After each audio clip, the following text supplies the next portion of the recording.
നമസ്കാരം. മലയാളി വാർത്ത ഇൻസൈഡിലേക്ക് സ്വാഗതം. പലതരത്തിലുള്ള പ്രകൃതി പ്രതിഭാസങ്ങൾ നമ്മൾ ഇതിനോടകം തന്നെ വീക്ഷിച്ചു കഴിഞ്ഞിരിക്കുന്നു. പലതും പല ദുരന്തത്തിന്റെയും സൂചനകളാണ് എന്ന കാര്യത്തിൽ സംശയമില്ല. ആ സൂചനകളൊക്കെ തന്നെ കൃത്യമായി മനസ്സിലാക്കി മുന്നോട്ട് പോയി തന്നെയാണ് ഇത്രയും കാലം ഈ ഭൂമിയിൽ നാം അതിജീവിച്ചതുപോലും. എന്നാൽ ഇപ്പോൾ കേരളത്തിൽ പലയിടത്തും പലതരത്തിലുള്ള പ്രതിഭാസങ്ങൾ കാണുന്നു. കുറച്ചുനാൾ മുൻപ് വരെ കള്ളക്കടൽ പ്രതിഭാസം എന്നൊരു വാക്ക് വലിയ തോതിൽ വാർത്തകളിൽ കേട്ടിട്ടുള്ളതല്ല. പക്ഷേ ഇപ്പോൾ സ്ഥിരമായി അതിനെക്കുറിച്ച് കേൾക്കുന്നു. അതിനുശേഷമാകട്ടെ ഇപ്പോൾ പ്രളയം എന്ന വാക്ക് നിരന്തരം ഉച്ചരിക്കേണ്ട സാഹചര്യം ഉണ്ടാകുന്നു. ഇതിനിടയിൽ പച്ചക്കടൽ പ്രതിഭാസം എന്ന രീതിയിൽ ഒരു പ്രതിഭാസം, ചുവന്ന കടൽ പ്രതിഭാസം എന്ന രീതിയിൽ, ഇങ്ങനെയൊക്കെ തന്നെ പല രീതിയിലുള്ള പ്രതിഭാസങ്ങളാണ് കേരളത്തിൽ പലയിടത്തുമായി നാം കണ്ടത്. അതല്ലാതെ മറ്റ് സംസ്ഥാനങ്ങളിൽ വേറെയും. എന്നാൽ കേരളത്തിൽ പാലക്കാട് ജില്ലയിൽ കഴിഞ്ഞ ദിവസം ഉണ്ടായതാകട്ടെ ഏവരെയും അമ്പരപ്പിച്ച ഒരു മഴയായിരുന്നു. ഈ കനത്ത ചൂടിൽ നിന്നും ആശ്വാസമേകി മഴ പെയ്യുമെന്നും പ്രത്യേകിച്ച് വടക്കൻ ജില്ലകളിൽ അതിനുള്ള സാധ്യതയുണ്ടെന്ന കാലാവസ്ഥാ വകുപ്പിന്റെ മുന്നറിയിപ്പിന് പിന്നാലെയാണ് മഴയോടൊപ്പം പെയ്തിറങ്ങിയത് കരി കൂടിയായിരുന്നു. കറുത്ത മഴ. എന്ത് ചെയ്യണം ഏത് ചെയ്യണമെന്നറിയാതെ ഏറെ പരിഭ്രാന്തരായി കുറെ മണിക്കൂർ നേരം അവിടുത്തെ നാട്ടുകാർ. വീടുകളുടെ മേൽക്കൂരയ്ക്ക് മുകളിലും പാടത്തും പറമ്പിലുമുള്ള ചെടികളിലും മരങ്ങളിലും ഒക്കെ തന്നെ കറുത്ത മഷി വാരി വിതറിയതുപോലെ നിറമൊട്ടിപ്പിടിച്ചിരിക്കുന്നു. എന്താണ് ഇതിനു പിന്നിൽ സംഭവിച്ചത്? പരക്കെ ഒരു ഭീകരാന്തരീക്ഷം എന്ന രീതിയിൽ ജനങ്ങൾ ഏറെ അമ്പരന്നിരുന്നു ഏറെ മണിക്കൂർ നേരം.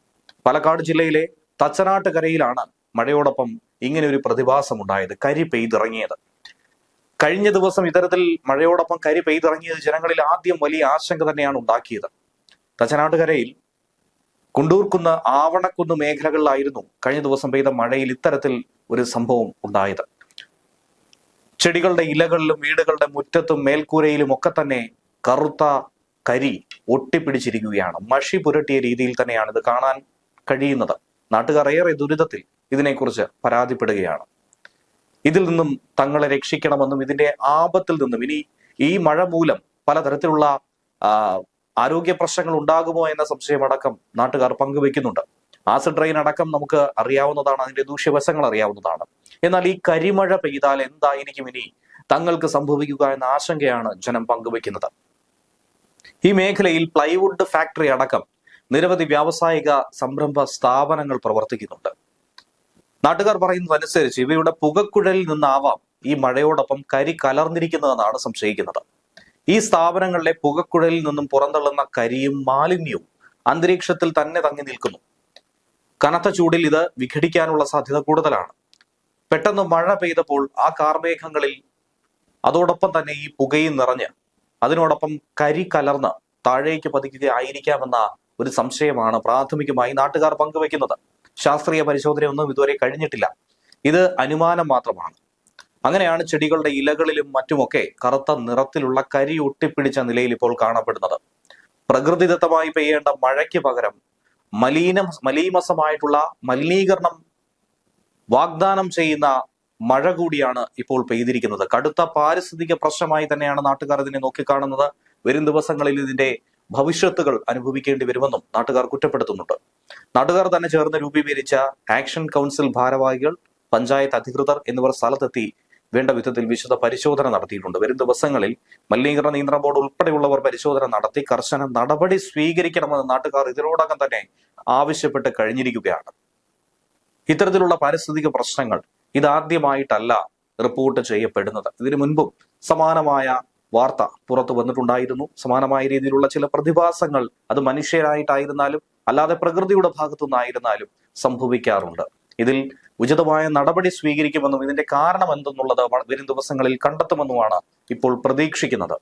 അതേസമയം സംസ്ഥാനത്ത് മഴയ്ക്കുള്ള സാധ്യത ഇനിയുള്ള ദിവസങ്ങളിൽ പ്രവചിക്കുന്നുണ്ട്. കൊടും ചൂട് തന്നെയാണ് ഇപ്പോൾ അനുഭവിക്കേണ്ടി വരുന്നത്. ഈ കൊടും ചൂടിന് ശമനം എന്ന രീതിയിൽ, ഒരു ആശ്വാസം എന്ന രീതിയിൽ തന്നെയാണ് മഴ സാധ്യതാ പ്രവചനങ്ങൾ പുറത്തു വരുന്നത്.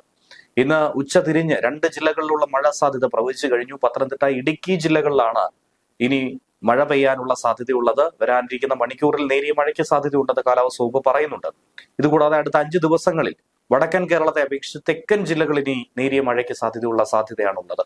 ഇതിനു മുൻപ് വടക്കൻ ജില്ലകളിലായിരുന്നു മഴ പെയ്തിറങ്ങിയതെങ്കിൽ ഇനി തെക്കൻ ജില്ലകളിലേക്ക് മഴയെത്തും. ഇന്ന് എല്ലാ ജില്ലകളിലും മഴ സാധ്യത പ്രവചിച്ചിട്ടുണ്ട്. ഇനി വരാനിരിക്കുന്ന 3 മണിക്കൂറിൽ കേരളത്തിൽ പാലക്കാട്, മലപ്പുറം, കോഴിക്കോട്, വയനാട്, കണ്ണൂർ, കാസർഗോഡ് ജില്ലകളിലായിരിക്കും ഒറ്റപ്പെട്ട ഇടങ്ങളിൽ ഇടിമിന്നലോടുകൂടിയ ഇടത്തരം മഴയ്ക്കും മണിക്കൂറിൽ 40 കിലോമീറ്റർ വരെ വേഗതയിൽ ശക്തമായ കാറ്റിനും സാധ്യതയുള്ളത്. ഇടുക്കി, എറണാകുളം, തൃശൂർ ജില്ലകളിൽ ഒറ്റപ്പെട്ട ഇടങ്ങളിൽ നേരിയ മഴയ്ക്കും സാധ്യതയുണ്ടെന്നാണ് കേന്ദ്ര കാലാവസ്ഥ വകുപ്പ് പറയുന്നത്. ഇതോടൊപ്പം തന്നെ കള്ളക്കടൽ ജാഗ്രതാ നിർദ്ദേശം നൽകി കഴിഞ്ഞിരിക്കുന്നു. കള്ളക്കടൽ പ്രതിഭാസത്തിന്റെ ഭാഗമായി തിരുവനന്തപുരത്ത് കാപ്പിൽ മുതൽ പൊഴിയൂർ വരെ ഈ ജില്ലയിലെ തീരപ്രദേശങ്ങളിൽ ഇന്ന് രാത്രി 8:30 വരെയും, കൊല്ലത്ത് ആലപ്പാട് മുതൽ ഇടവ് വരെയുള്ള തീരങ്ങളിൽ നാളെ രാത്രി 11:30 വരെയും 0.8 മുതൽ 1 മീറ്റർ വരെ ഉയരത്തിൽ തിരമാലകൾ കാരണം കടലാക്രമണത്തിന് സാധ്യതയുണ്ടെന്നാണ് ദേശീയ സമുദ്രസ്ഥിതി പഠന ഗവേഷണ കേന്ദ്രം അറിയിക്കുന്നത്. കന്യാകുമാരി തീരത്ത് കള്ളക്കടൽ പ്രതിഭാസത്തിന്റെ ഭാഗമായി ഇന്ന് രാത്രി 8:30 വരെ 1.2 മുതൽ 1.3 മീറ്റർ വരെ ഉയരത്തിൽ ഉയർന്ന തിരമാലകൾ കാരണം കടലാക്രമണത്തിന് സാധ്യതയുണ്ടെന്നും മുന്നറിയിപ്പുണ്ട്. കടലാക്രമണത്തിന് സാധ്യത ഉള്ളതുകൊണ്ട് തന്നെ മത്സ്യത്തൊഴിലാളികളും തീരദേശവാസികളും ജാഗ്രത പാലിക്കണം.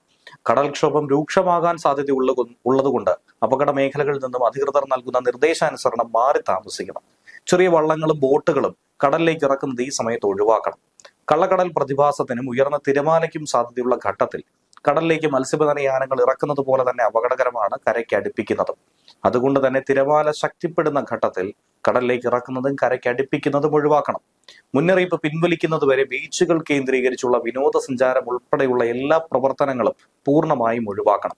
മത്സ്യബന്ധന യാനങ്ങൾ, ബോട്ട്, വള്ളം മുതലായവ ഹാർബറിൽ സുരക്ഷിതമായി തന്നെ കെട്ടിയിട്ട് സൂക്ഷിക്കണം. വള്ളങ്ങൾ തമ്മിൽ സുരക്ഷിത അകലം പാലിക്കുന്നത് കൂട്ടിയിടിച്ചുള്ള അപകട സാധ്യത ഒഴിവാക്കും. മത്സ്യബന്ധന ഉപകരണങ്ങളുടെ സുരക്ഷ പ്രത്യേകം ഉറപ്പാക്കണം. ബീച്ചിലേക്കുള്ള യാത്രകളും കടലിറങ്ങിയുള്ള വിനോദങ്ങളും പൂർണ്ണമായും ഒഴിവാക്കണം. തീരശോഷണത്തിന് സാധ്യത ഉള്ളതുകൊണ്ട് പ്രത്യേകം ജാഗ്രത പുലർത്തുക എന്നതാണ് പ്രധാനമായും നൽകുന്ന നിർദ്ദേശം. ഇതോടൊപ്പം തന്നെ മഴ മുന്നറിയിപ്പുകളും പ്രഖ്യാപിച്ചിട്ടുണ്ട്.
What?